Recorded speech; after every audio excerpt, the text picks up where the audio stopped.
Hola a todos, ¿qué tal? Fijaos bien a vuestro alrededor. Ahora mismo, aquí en España, la generación del baby boom está enfrentando silenciosamente una crisis que, inevitablemente, nos tocará a todas las generaciones futuras. Y esta crisis tiene un nombre, la jubilación forzosa. Veréis, nuestros baby boomers, la gente que ahora tiene entre 60 y casi 80 años, están en una encrucijada. Aunque muchos ya han dejado de trabajar, todavía hay una parte importante de ellos en activo. De hecho, representan una porción considerable de nuestra fuerza laboral. Sin embargo, lo que estamos presenciando ahora es que ese grupo que queda está empezando a jubilarse a un ritmo vertiginoso. Y la parte más escalofriante es que no se trata de una celebración feliz, de una salida voluntaria del mundo laboral. No, están siendo expulsados silenciosamente. Las empresas se reestructuran, reducen plantilla o simplemente hacen hueco para una mano de obra más joven, más barata y más experta en tecnología. Os lo digo porque lo he visto en mi círculo más cercano en los últimos 2 años. Le pasó a mi padre, a mi tío, a muchos amigos de la familia aquí en Madrid y en Barcelona y a los padres de muchos de mis amigos. Están siendo empujados fuera del mercado laboral y hacia una jubilación para la que, y esto es lo verdaderamente aterrador, muchos no están preparados financieramente. De hecho, una de cada 4 personas mayores de 59 años no tiene absolutamente nada de dinero ahorrado para su retiro. Y para aquellos que no están listos, la realidad que les golpea es durísima. Se encuentran con dos opciones sobre la mesa, y ninguna es buena. La primera, buscar trabajo en un mercado ya de por sí extremadamente competitivo, donde son vistos como candidatos poco deseables. La segunda, empezar a cobrar la pensión pública y tratar de averiguar cómo demonios van a sobrevivir con unos ingresos drásticamente inferiores a los que estaban acostumbrados. Cuando se enfrentan a la cruda realidad de este mercado laboral, se dan cuenta rápidamente de que, en realidad, solo tienen una opción viable: aceptar la pensión que les quede y apañárselas como puedan. Esa es la durísima realidad para muchos de nuestros mayores ahora mismo. No están accediendo a la jubilación con la que soñaron, sino que están siendo forzados a una para la que no estaban preparados. Y esto es un aviso para todos, porque este problema no es exclusivo de su generación, es un problema al que al final nos enfrentaremos todos. Este es un toque de atención sobre por qué es tan crucial, tan vital, prepararse para la jubilación. Esto es algo que llevo tiempo observando, una historia que se repite una y otra vez en la gente que me rodea. El primer caso que me impactó fue hace unos 2 años. Me quedé de piedra cuando mi padre, un profesional altamente cualificado, perdió su trabajo de 30 años porque la empresa se volvió más corporativa y se reestructuró. 9 meses después, me llamó mi tía para decirme que había perdido su empleo de 20 años porque la compañía quería savia nueva. Luego hablé con amigos y me contaron historias idénticas sobre sus padres. Y finalmente, hace unos meses, fue un buen amigo de la familia quien perdió su trabajo de 15 años debido a una reducción de plantilla y a cómo la inteligencia artificial estaba reemplazando muchas de sus tareas. Es como si la misma película se repitiera una y otra vez. Y cuando ves que esto le ocurre a alguien cercano, la palabra que mejor lo describe es desolador. Te frena en seco y te hace darte cuenta de que así es como termina todo. Este es el capítulo final del juego corporativo al que todos estamos jugando. Ver esto con tus propios ojos te hace reflexionar sobre la vida, sobre el trabajo, y te hace entender una verdad fundamental. Las empresas siempre, siempre priorizarán sus beneficios. Todos somos reemplazables, y la lealtad no garantiza la estabilidad. Mucha gente dedicará su vida a una carrera, hará sacrificios enormes para ascender y al final será escoltada fuera del edificio con una caja llena de sus cosas y, con suerte, un finiquito para unos meses. Es una lección de humildad muy dura. Así es como termina la vida profesional para muchísimas personas. La pregunta es, ¿por qué está pasando esto? ¿Por qué personas con décadas de experiencia, conocimiento y lealtad están siendo expulsadas? Recordad esta idea clave porque es la base de todo. Las empresas siempre priorizarán sus beneficios. Todos somos reemplazables. La lealtad no garantiza la estabilidad. Así han funcionado los negocios y así funcionarán siempre. Porque el objetivo número uno de una empresa es ganar la mayor cantidad de dinero posible. Existen para generar beneficios, y cuando los empleados se vuelven demasiado caros, demasiado anticuados o demasiado inconvenientes, están fuera. En mi experiencia veo 3 razones comunes. La primera es la discriminación por edad. Una vez que alcanzas cierta edad, te conviertes silenciosamente en alguien menos deseable para las empresas en comparación con una persona más joven. Pueden pensar que tienes menos energía o que eres más cínico. Con tus décadas de experiencia, es más probable que esperes un salario más alto. Quizá no encajes culturalmente en un equipo joven. A menudo no te ven como una inversión a largo plazo porque estás cerca de la edad de jubilación, y las empresas puedan asumir que obtendrán ideas más frescas de alguien que tiene la mitad de tu edad. Aunque son estereotipos y no siempre son ciertos, así es como el mundo laboral a menudo ve a las personas mayores. La segunda razón es la brecha tecnológica.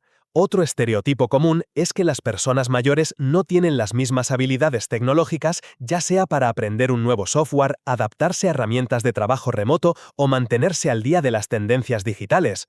Y aunque esto tampoco es siempre cierto, los jóvenes son vistos generalmente como nativos digitales que requieren menos ayuda, mientras que los trabajadores mayores son percibidos como anticuados, capaces de ralentizar a todo el equipo.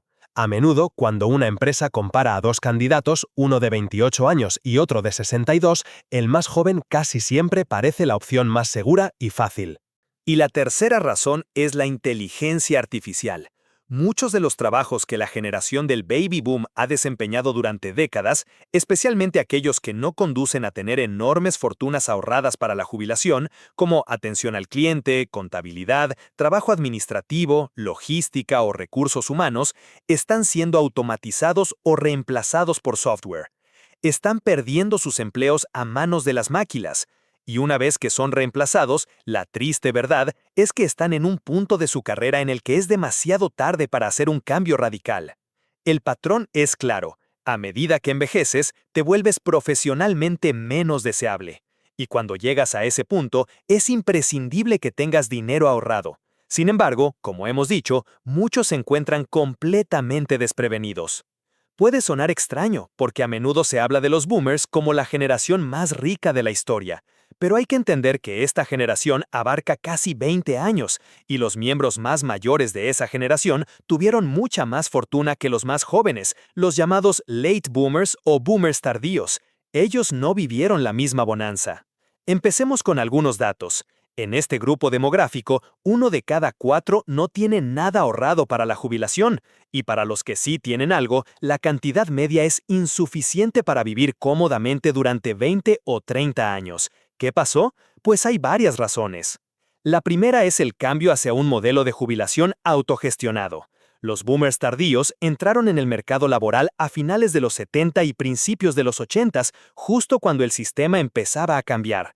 Se pasó de un modelo donde la pensión pública del Estado era la gran garantía a otro donde la responsabilidad individual y los planes de pensiones privados empezaban a ser cruciales. Ellos fueron una especie de conejillos de indias de este nuevo enfoque. Sus padres no tenían experiencia con este método, así que tuvieron que aprenderlo todo por su cuenta. Por dónde empezar, cuánto ahorrar, en qué invertir.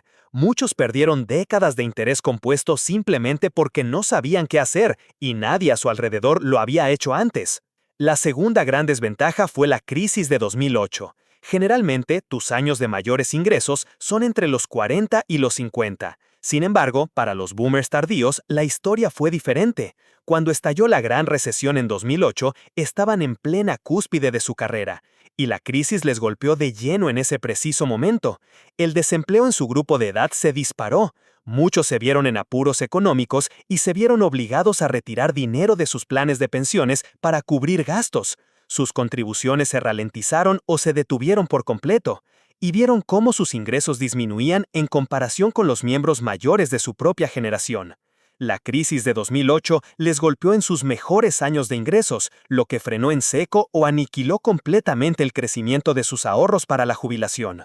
Y la tercera desventaja es la falta de cultura financiera. Como decía, en aquella época, la información para volverse financieramente competente no era fácilmente accesible. No podían pedir consejo a sus padres, no había vídeos en YouTube que ver ni una abundancia de información. Invertir no era tan fácil como abrir una aplicación, era un proceso complejo e intimidante que a menudo requería un intermediario bancario. Y aunque existían los planes de pensiones, muchos no sabían cómo funcionaban, y eso les hizo retrasar el ahorro para la jubilación en sus años de inversión más potentes, cuando el interés compuesto marca la mayor diferencia. Mucha gente percibe a los boomers como una generación increíblemente afortunada donde crear riqueza era fácil, pero la realidad para los más jóvenes de esa generación es que se encontraron con muchas desventajas y ahora están empezando a pagar el precio. Y esto nos lleva al coste real de la jubilación forzosa. Cuando llegan a este punto, no se encuentran con esa imagen glamurosa de la jubilación que a menudo se vende, de libertad, flexibilidad y opciones. En su lugar, se encuentran con estrés y ansiedad por el dinero mientras entran en una nueva fase de su vida con unos ingresos extremadamente limitados. El primer problema es empezar a cobrar la pensión pública antes de tiempo. Al ser expulsados del mercado laboral y tener dificultades para encontrar trabajo, muchos se ven obligados a solicitar la jubilación anticipada. Esto conlleva una penalización, una cantidad mensual mucho menor de por vida. Por ejemplo, la diferencia entre jubilarse a los 67 años o hacerlo a los 62 puede suponer cientos de euros menos cada mes, miles de euros al año. Y cuando dependes únicamente de la pensión para sobrevivir, esa brecha puede ser la diferencia entre poder comprar comida de calidad o tener que conformarse con lo más básico. Y lo peor es que, una vez que empiezas a cobrarla, esa cantidad reducida es para el resto de tu vida. El segundo problema es el potencial de ingresos limitado. Una vez que empiezan a cobrar la pensión, se dan cuenta de que no es suficiente para vivir y tienen que buscar otro trabajo para complementar. Pero la triste realidad es que, si te jubilas anticipadamente, el gobierno limita la cantidad que puedes ganar. Básicamente, en el mejor de los casos, estás atrapado con unos ingresos muy bajos durante esos primeros años, incluso trabajando a tiempo parcial. El tercer problema es el vacío en la atención sanitaria. Este es quizás el mayor desafío. Si te jubilas antes de los 65, puedes encontrarte en un limbo. Pierdes el seguro médico privado que te proporcionaba la empresa, si lo tenías, y aunque la sanidad pública es universal, te enfrentas a listas de espera más largas o a la necesidad de pagar costosos seguros privados de tu bolsillo, sin un sueldo que lo respalde. Estás entre la espada y la pared, y la mayoría de las personas de 60 años necesitan una buena atención médica. Esa es la realidad. No hay opciones realmente buenas. Ingresos limitados, potencial de ganancias restringido, pocos ahorros y preocupaciones sobre la salud. Y mientras veo cómo se desarrolla todo esto, aunque mi familia estará bien, me doy cuenta de que esto le va a pasar a todas las generaciones futuras, a menos que tomemos medidas para prepararnos. Y quiero terminar con 3 lecciones clave que todos deberíamos aprender de esto. La primera, construye tu jubilación antes de que la necesites. Como hemos visto, la jubilación no siempre es una elección. A veces es algo a lo que te ves forzado. Por eso es vital tomar medidas ahora. Vive sin deudas, contribuye regularmente a tus planes de pensiones y adquiere cultura financiera. Si haces esas cosas, no tendrás que preocuparte por factores que escapan a tu control, porque estarás preparado. La segunda, no confíes en que el sistema te alimentará. Demasiada gente asume que el sistema siempre cuidará de ellos, que su trabajo durará para siempre, que la pensión pública será suficiente y que siempre tendrán asistencia sanitaria. Pero como hemos visto, esas cosas no siempre te cuidarán. Por eso, es fundamental dar los pasos para desarrollar tu propia red de seguridad financiera. Y la última lección, la más importante, no te entregues en cuerpo y alma a tu trabajo. La palabra para describir cómo te sientes al ver a alguien pasar por esto es desolador. Porque ves a alguien que ha dedicado gran parte de su vida a una empresa o a una industria que les ha dado tanto. Fueron leales, trabajaron duro, sacrificaron tiempo, energía y a veces su salud, solo para que un día los acompañen a la salida con su caja de cartón y un finiquito. Ese es el final inevitable de este juego corporativo. Y cuando lo ves, entiendes que las empresas siempre van a priorizar sus beneficios por encima de tu bienestar. Por eso es tan importante que desarrolles relaciones fuera del trabajo, que tengas aficiones, que cuides tu salud y que busques un propósito más allá de tu nómina. Porque un día tu trabajo terminará, y cuando llegue ese momento, esperarás tener suficiente dinero ahorrado, pero también esperarás haber creado recuerdos valiosos fuera de la oficina. Así que vivid vuestra vida y preparaos para la jubilación. Espero que esta reflexión os haya sido útil. Contadme qué pensáis sobre este tema en los comentarios. ¡Nos vemos!